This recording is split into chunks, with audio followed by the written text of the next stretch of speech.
Perang antara Israel dan Iran semakin memuncak. Bila bangun tidur, kita dapati Amerika Syarikat juga telah menyertai peperangan. Jika anda berada di Iran sekarang, sepanjang minggu lalu anda pasti sering menyaksikan pemandangan seperti ini. Iran telah diserang hebat dari udara. Sistem pertahanan udara mereka telah musnah sepenuhnya dan kini mereka langsung tidak mempunyai kuasa mengawal ruang udara. Mereka juga hampir tidak mampu memberikan tindak balas. Menurut laporan media asing, Israel telah menghantar maklumat palsu kepada pegawai tinggi Iran, menipu mereka untuk berkumpul mesyuarat sebelum meletupkan bom dan membunuh lebih 10 pegawai kanan serta beberapa saintis terkemuka. Orang ramai di Tehran bertempiaran lari, jalan raya sesak teruk. Di sebalik semua ini, dalangnya tidak bukan ialah musuh tradisi mereka, Israel. Dua musuh ketat ini biasanya berperang melalui proksi. Tapi mengapa kali ini konflik mereka naik ke tahap sebegini? Perdana Menteri Israel menjelaskan Iran berpotensi membina senjata nuklear dalam masa terdekat.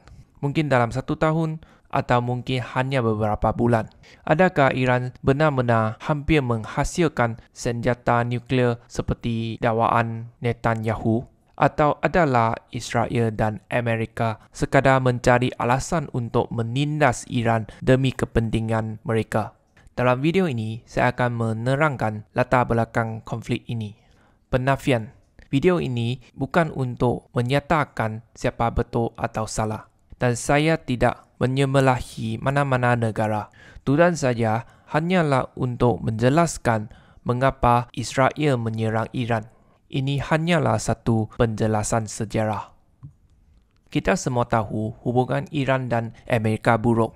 Tapi ramai tak tahu bahawa asal-usul program nuklear Iran yang kini menenggangkan Timur Tengah sebenarnya berpunca daripada Amerika sendiri. Pada tahun 1957, Amerika dan Iran adalah sekutu.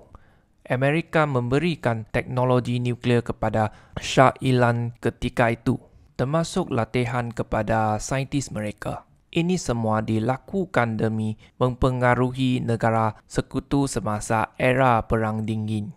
Namun, bulan madu itu berakhir pada 1979. Apabila revolusi Islam menggulingkan Shah Muhammad Reza Pahlavi serta sistem monarki yang telah wujud selama 2,500 tahun, Iran berubah menjadi negara teokrasi dan memusuhi Barat.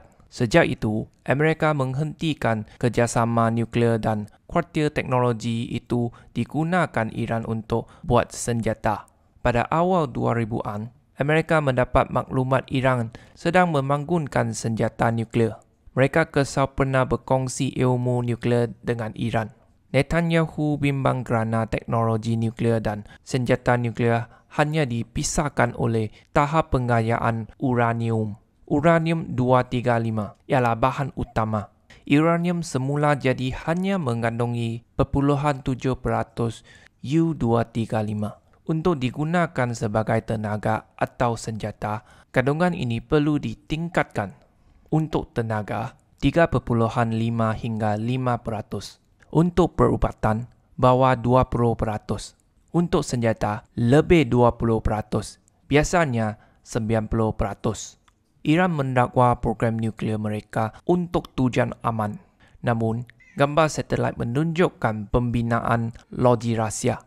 Pada awal 2000-an, apabila dunia mengetahui mereka memperkayakan uranium secara rahsia, sekatan berat dikenakan. Pada 2015, Iran menandatangani perjanjian dengan 6 negara, termasuk Amerika, mengehadkan uranium pada 3.67% dan simpanan maksimum 300 kg sebagai pertukaran untuk menghapuskan sekatan. Namun, pada 2018, Trump menarik Amerika keluar dari perjanjian dan mengenakan semula sekatan.